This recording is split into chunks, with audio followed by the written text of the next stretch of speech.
Matapos makansela kahapon dahil sa masamang panahon, natuloy na ngayong Biyernes ang aktibidad ni Pangulong Bongbong Marcos sa Ilocos.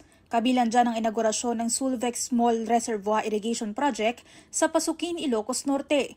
Higit 940 million pesos ang pondong inilaan para sa proyekto. Ang proyekto pong ito ay makakapagbigay ng patubig sa higit na 1,000 magsasaka sa lugar na ito. Kaya po ang mga magsasaka natin ay makakaasa na magiging mas maganda at marami pa ang kanilang aanihin. May potensyal din daw ito na maging tourist destination lalo't may lake sa paligid ng dam. Bukod dyan, maaari rin daw itong lagyan ng hydroelectric power at magamit sa aquaculture.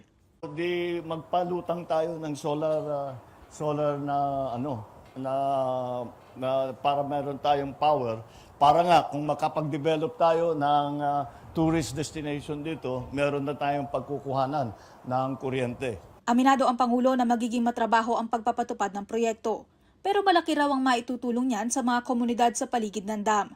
Asahan din ayon kay PBBM na hindi dito matatapos ang pagtatayo ng ganitong proyekto sa bansa.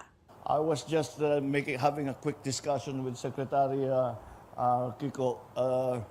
Kailangan pa natin daan-daan na ganito. This is what we need, hundreds of this around the country.